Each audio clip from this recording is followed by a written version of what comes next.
Hello students, myself DK Jha, chemistry faculty. You are most welcome on my channel Chemistry Funda.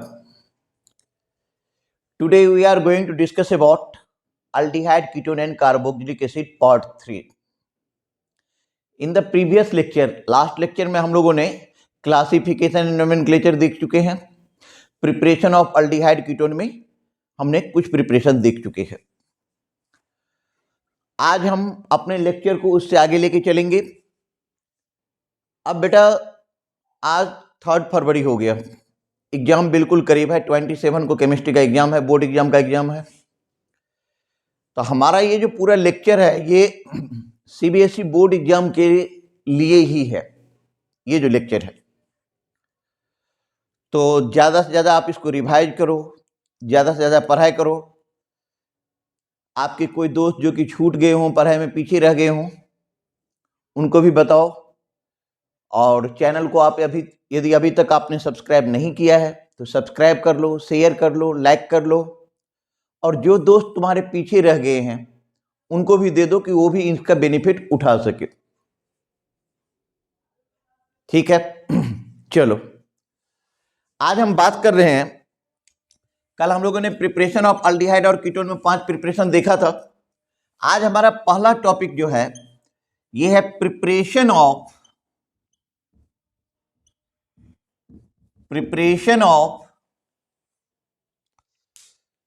aldehyde only. Preparation of aldehyde only. आज इसमें हम जो भी method का discussion करेंगे वो पहले अल्डिहाइड ही बनाएगा, वो सिर्फ अल्डिहाइड बनाएगा. चाहे वो रोसेनमंड्स रिडक्शन हो, चाहे वो स्टीफन्स रिडक्शन रिएक्शन हो, या डिबाल एच के साथ हो. तो अभी जो हमारा पहला टॉपिक चल रहा है वो है कि प्रिपरेशन ऑफ अल्डिहाइड ओनली. ठीक है. इसमें हमारा फर्स्ट है रोसेनमंड्स रिडक्शन रिएक्शन. रोसेनमंड्स रिएक्शन.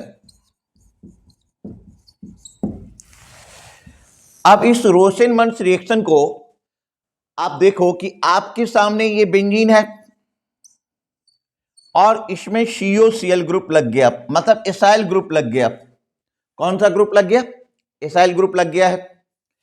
इसको आप रिएक्शन करवा दें H2 in presence of PDBaSO4, it will give you benzaldehyde. ये आपको बेंजल्डिहाइड दे देगा, बेंजल्डिहाइड. तो जब हम बेंजीन रिंग को H2PDBaSO4 के साथ रिएक्शन करते हैं तो ये हमें बेंजल्डिहाइड दे देगा.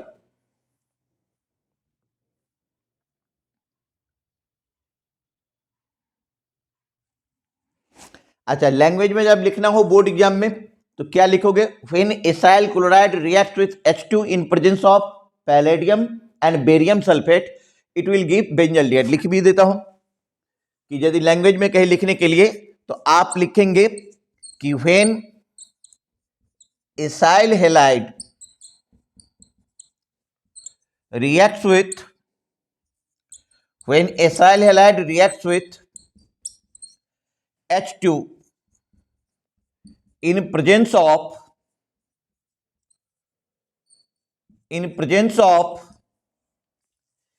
palladium barium sulfate,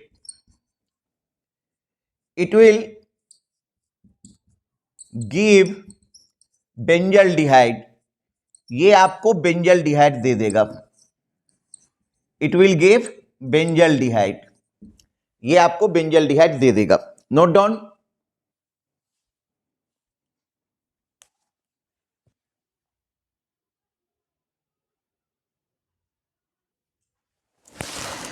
second method यहां पर हम ले रहे हैं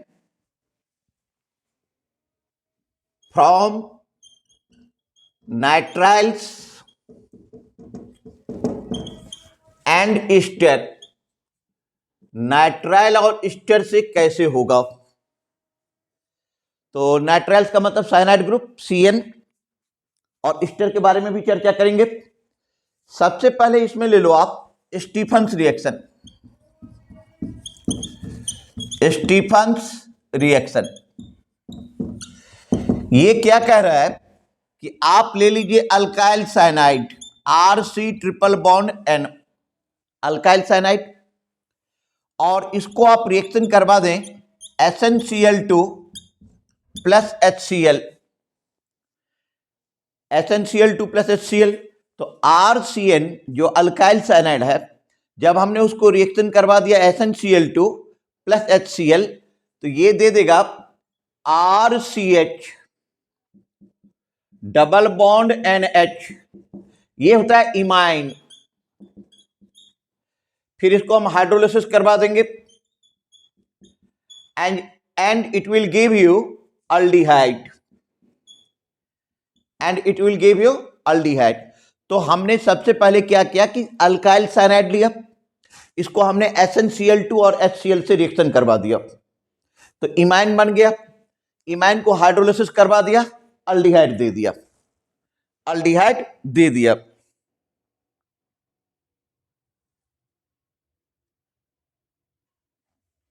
तो इसको कैसे लिखेंगे, लैंग्वेज में कैसे लिखेंगे? Nitriles when react with SnCl2 in presence of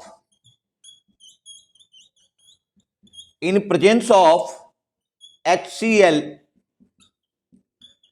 give imine,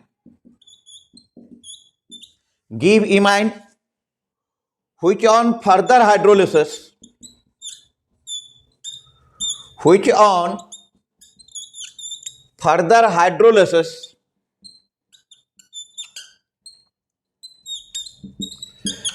gives aldehyde, क्या दे देगा? अल्डिहाइड। तो नाइट्राइल्स को SnCl2 और HCl से रिएक्शन करा देने पे इमाइन आ गया, और इमाइन को जब H3O पॉजिटिव से रिएक्शन करवा दिए तो अल्डिहाइड आ गया।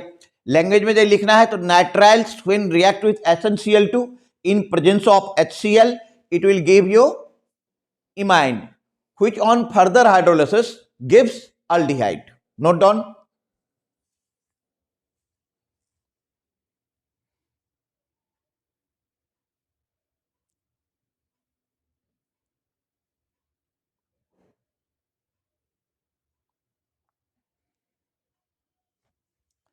अच्छा, एक बात और है कि जो नाइट्राइल्स है वो सेलेक्टिवली रिड्यूस्ड होता है डाइआइसोब्यूटाइल एल्युमिनियम हाइड्राइड से, डिबाल H।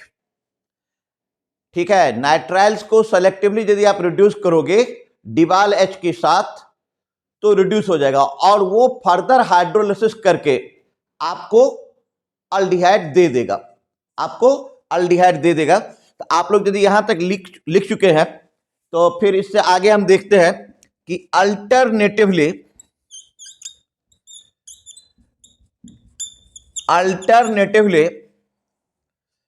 Nitriles are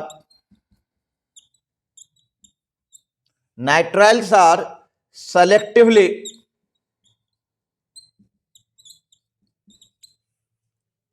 reduced by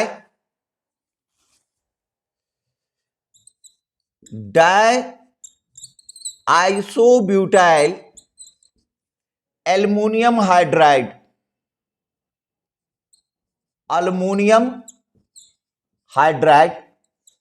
Nitriles are selectively reduced by diisobutyl aluminum hydride, इसका नाम है डिबाल H, which on further hydrolysis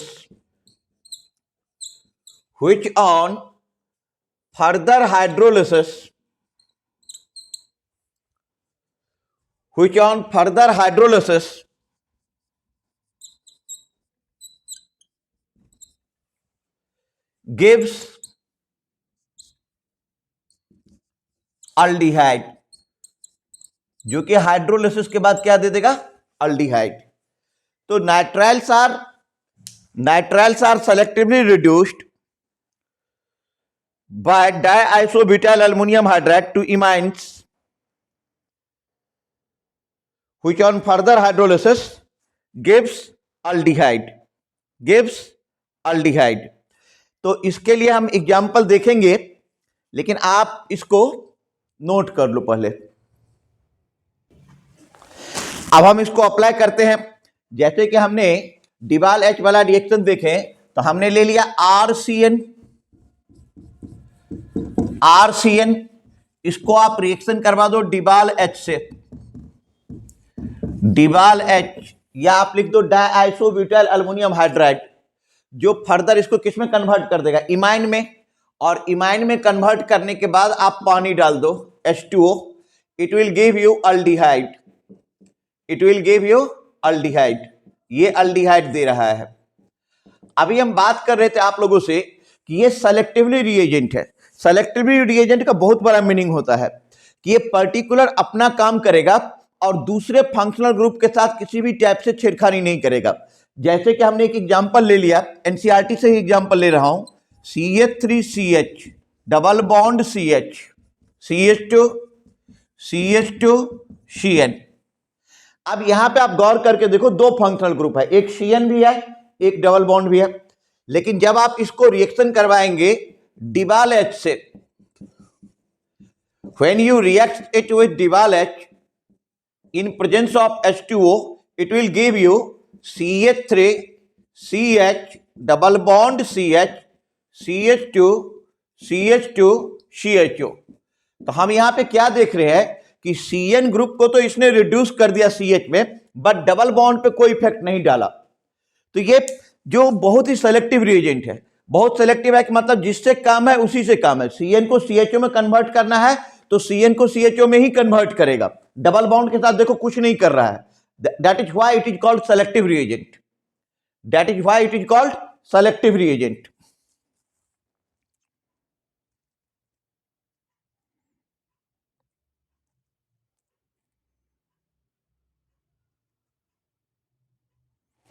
अच्छा, ये मैंने बताया था कि नाइट्राइल से भी होगा और ईस्टर को भी रिड्यूस कर देगा।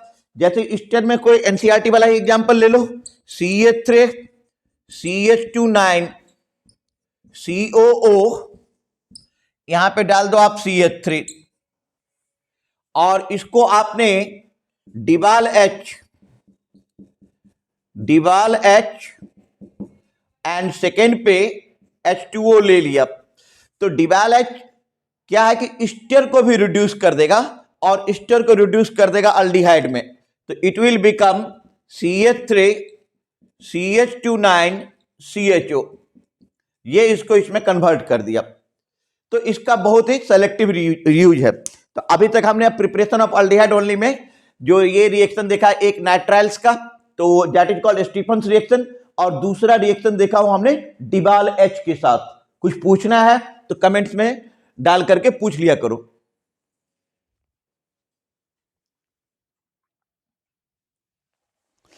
अब हम नेक्स्ट रिएक्शन की बात करते हैं। काफी इंपॉर्टेंट रिएक्शन है और नेम रिएक्शन भी है। यह है इटार्ड रिएक्शन। तो इटार्ड रिएक्शन में वहां तो वैसे दो रिएक्शन हो चुका था, एक स्टीफंस और एक डिबाल एच, तो इसको थर्ड मान लो। थर्ड में आप ले लो इटार्ड रिएक्शन। इटार्ड रिएक्शन में क्या है कि आप टॉल्यून ले लीजिए, ठीक है। इसमें क्रोमाइल क्लोराइड का यूज होगा। तो क्रोमाइल क्लोराइड का यूज होगा तो लिख दो CrO2Cl2। क्रोमाइल क्लोराइड का यूज हो रहा है इन प्रेजेंस ऑफ कार्बन डाइसल्फाइड। तो सबसे पहले हमने बेंजीन ले लिया और बेंजीन के बाद हमने क्रोमाइल क्लोराइड ले लिया इन प्रेजेंस ऑफ CH2। अब क्या होगा, सॉरी बेंजीन नहीं, यहां पे आप टॉल्यून ले लो, सॉरी ये आपने टॉल्यून ले लिया, टॉल्यून को रिएक्शन करवा दिया CrO2Cl2 in presence of CH2। अब क्या बनेगा कि यहां से जैसे एनसीईआरटी के नॉर्म्स को 100% फॉलो करना है बोर्ड एग्जाम के लिए, तो यहां पे आपका बन जाएगा CHOCrOHCl2 OCrOHCl2। इसको तुम चाहो तो ऐसे भी लिख सकते थे कि CHOCrOHCl2। देन फर्दर हाइड्रोलिसिस करवा दो H3O positive, it will become benzaldehyde. ये बेंजल्डिहाइड बन गया। तो इटार्ड रिएक्शन में हम क्या लिखेंगे कि when toluene reacts with chromyl chloride, when toluene reacts with chromyl chloride in presence of carbon disulphide, when toluene reacts with chromyl chloride in presence of carbon dioxide. First ये intermediate दे रहा है CHOCrOHCl2, ऐसे लिखो, या smartly NCERT के हिसाब से लिखोगे तो ऐसे लिखो, which on further hydrolysis gives benzaldehyde. जो फर्दर हाइड्रोलिसिस होकर के क्या दे रहा है, बेंजल्डिहाइड दे रहा है, बेंजल्डिहाइड दे रहा है। ये हो गया इटार्ड का एक मेथड, इसको ही मेनली इटार्ड बोलते हैं। अब अगले टैब के लिए मैं, ठीक है, आप यहां तक नोट कर लो, ठीक है। आगे हम देखते हैं कि टोल्यून से एक और मेथड है, ठीक है, डायरेक्टली उसका नाम इटार्ड तो नहीं बोल सकते हैं, बट यहां पे आपने टोल्यून लिया, ये ले लिया आपने टोल्यून CH3, इसको ऐसे लिख लो रिएक्शन विथ CrO3, इसको हम CrO3 से रिएक्शन करवा रहे हैं क्रोमिक ऑक्साइड, क्रोमिक ऑक्साइड, ठीक है। इट विल गिव यू, ये आपको दे देगा CHOCOCH3 या OCOCH3। आप यदि स्मार्टली एनसीईआरटी की तरफ से लिखना चाहोगे तो आप ऐसे भी लिख सकते हो कि CHOCOCH3 whole twice, which on further hydrolysis, जो फिर से हाइड्रोलिसिस करके, जो फिर से फर्दर हाइड्रोलिसिस करके आपको क्या दे देगा, ये दे देगा आपको बेंजल्डिहाइड, ये आपको दे रहा है बेंजल्डिहाइड। तो आप लिखोगे, लैंग्वेज कैसे लिखेंगे कि when toluene reacts with chromic oxide in presence of acetic anhydride, यहां पे आप डाल दो CH3COCH3। तो when toluene reacts with chromic oxide in presence of acetic anhydride,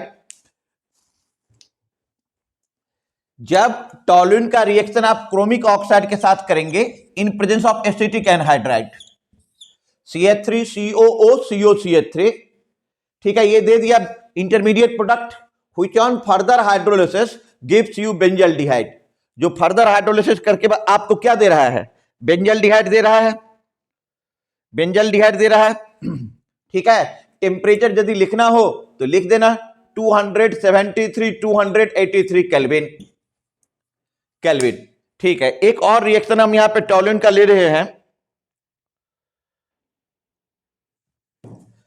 एक और रिएक्शन हम यहां पे टोल्यून का यहीं पे साथ साथ ही ले लेते हैं कि जैसे आपने टोल्यून ले लिया, इसको 5 मान लो, आपने लिया टोल्यून, और टोल्यून को आपने रिएक्शन कराया Cl2 in presence of sunlight HNO, तो ये क्या देगा, फर्स्ट स्टेप में दे देगा CH2Cl, फिर फर्दर रिएक्शन करवा दो, फर्दर रिएक्शन करवा दो आप Cl2/HNO के साथ, तो ये आपको दे देगा CHCl,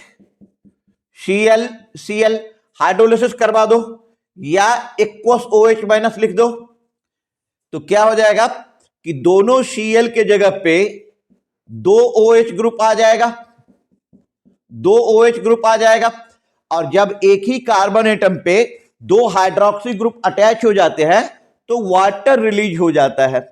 अगले स्टेप में ये -H2O, मतलब वाटर रिलीज हो गया, and it will give you benzaldehyde, ये आपको बेंजल्डिहाइड दे दिया।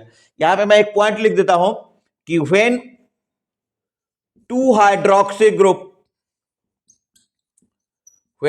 hydroxy group attached with same carbon atom,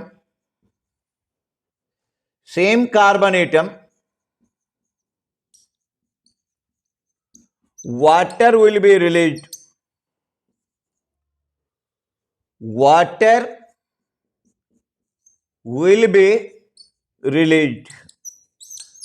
water release हो जाएगा। तो फिर से आप इस रिएक्शन को समझ लें। हमने टॉल्यूइन लिया, टॉल्यूइन को Cl2/H से रिएक्शन करवा दिया, तो एक H के जगह पे एक Cl आ गया। फर्दर Cl2/H से रिएक्शन करवा दिया तो CHCl2 आ गया। फिर एक्वस OH- के साथ दोनों Cl के जगह पे दो OH ग्रुप आ गया। और जब एक ही कार्बन एटम के साथ दो हाइड्रोक्सी ग्रुप अटैच हो जाएगा, when two hydroxy groups attach with same carbon atom, water will be released. Water बाहर निकल गया and it will give you benzaldehyde, और यहां से आपका बेंजल्डिहाइड बन गया। Note down.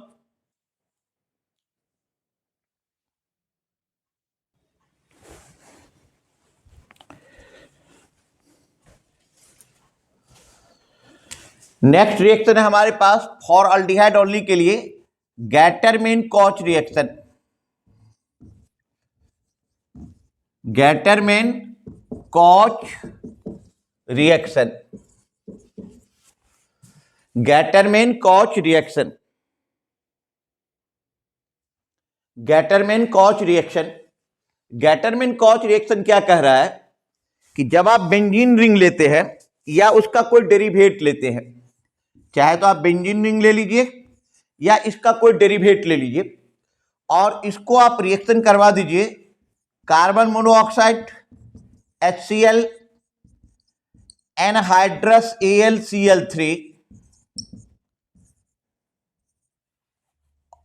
और CuCl, it will give you benzaldehyde. ये आपको बेंजल्डिहाइड दे देगा। देख लो, जब when benzene reacts with carbon monoxide in presence of HCl and anhydrous AlCl3 और CuCl, it will give you benzaldehyde। तो आप देखो पहले, तो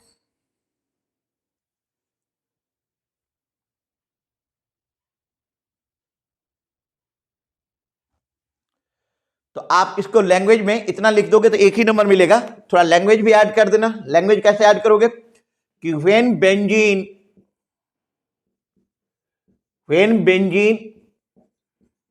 and its derivative reacts with carbon monoxide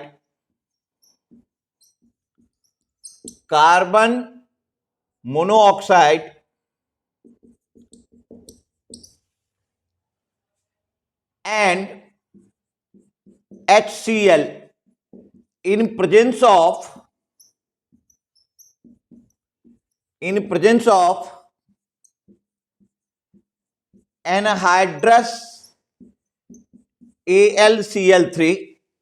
in presence of anhydrous AlCl3 और cuprous chloride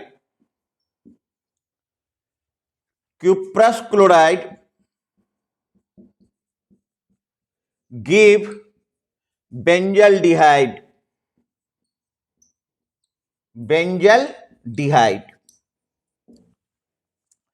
तो Gattermann coach reaction क्या बता रहा है कि जब बेंजीन रिंग को हम कार्बन मोनोऑक्साइड और HCl के साथ रिएक्शन करवा दें in presence of anhydrous AlCl3 and CuCl, it will give you benzaldehyde. तो for preparation of aldehyde only में अभी तक हम लोगों ने 6 रिएक्शन देख लिया। पहला रिएक्शन क्या था? Stephen's reaction. एक बार नटसेल में रिवाइज कर लो कि स्टीफंस रिएक्शन में क्या होता था कि नाइट्राइल्स या ईस्टर हम लेते थे RCN, उसको हम HNCl2 और HCl से रिएक्शन करवाते थे। It will give you RCH double bond NH, मतलब इमाइन देता था, which on further hydrolysis will give you benzaldehyde RCHO। 1 point. Second point, alternatively जैसे alternatively diisobutyl aluminium hydride DIBAL H के साथ हम रिएक्शन करवाते थे, तो हम किसी भी, जैसे हमने RCN लिया, फर्स्ट स्टेप में डिबाल एच ले लिया, सेकेंड में H2O ले लिया, तो अल्डिहाइड बन गया। डिबाल एच के साथ क्या है कि ये सेलेक्टिव रिएजेंट है, सेलेक्टिवली रिड्यूस करेगा। तो हमने एक एग्जांपल दिया था कि CH3 CH double bond CH CH2 CH2 CN, first DIBAL H फिर H3O पॉजिटिव, तो CN ग्रुप क्या हो गया, CHO में बदल गया, लेकिन डबल बॉन्ड को उसने कुछ भी छेड़खानी नहीं की, तो प्रोडक्ट क्या बना था, CH3 CH double bond CH CH2 CH2 CHO, ये डिबाल एच के साथ हो गया। अच्छा, उसी तरह मैंने ईस्टर के साथ दिखाया था। अच्छा, NCERT का एग्जांपल लिया था कि CH3 CH29 COO CH3, उसको जब हमने ईस्टर हो गया और उसको डिबाल एच और H2O से रिएक्शन करवाया, तो ईस्टर ग्रुप कन्वर्ट हो गया किस में, अल्डिहाइड में। उसके बाद मैंने आप लोगों को बताया था इटार्ड रिएक्शन। इटार्ड रिएक्शन में हमने टॉल्यून लिया, टॉल्यून को हमने क्रोमाइल क्लोराइड CrO2 Cl2 से रिएक्शन करवा दिया इन प्रेजेंस ऑफ CH2, तो बन गया बेंजीन, ऊपर में CHO Cl2। फिर हमने फर्दर हाइड्रोलिसिस करवा करके बेंजल्डिहाइड बना दिया। तीसरा मेथड हमने लिया कि टॉल्यून लिया, उसको क्रोमिक ऑक्साइड CrO3 के साथ इन presence of acetic anhydride CH3COO CH3 हमने रिएक्शन करवा दिया, तो क्या बना, CHOCO3 whole twice. Further hydrolysis go benzaldehyde, benzaldehyde दे दिया, तो इटार्ड का 2 टाइप हो गया। उसके बाद मैंने आप लोगों को बताया था कि ये जो गैटरमैन कोच रिएक्शन है, अच्छा एक और रिएक्शन बताया था कि टॉल्यून को हमने Cl2 से करवा दिया, तो बेंजाइल क्लोराइड फिर Cl2 से करवा दिया, तो 2 Cl आ गया, उसको एक्वस OH माइनस या further hydrolysis gives benzaldehyde. And for preparation of aldehyde only का लास्ट रिएक्शन था गैटरमैन कोच रिएक्शन, कि बेंजीन को जब हम CO और HCl के साथ करते हैं, तो इन presence of anhydrous AlCl3 and CuCl it will give you benzaldehyde. Language में क्या लिखेंगे, when benzene and it's derivatives react with carbon monoxide and HCl in the presence of anhydrous AlCl3 और cuprous chloride gives benzaldehyde। आपको पूरा board दिखाई दे रहा है,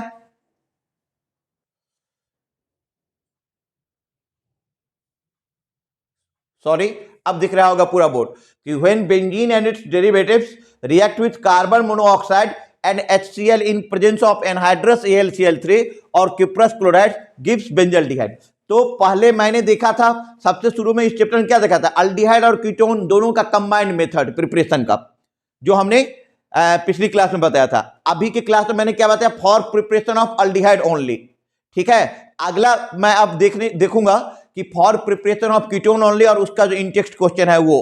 ठीक है, तो इस लेक्चर में इतना तक ही, और जिसने अभी तक चैनल को सब्सक्राइब नहीं किया है वो चैनल को सब्सक्राइब कर लें, शेयर करें और लाइक करें, कमेंट्स करें, जो भी डाउट हो वो आप हमसे डायरेक्टली पूछ सकते हैं।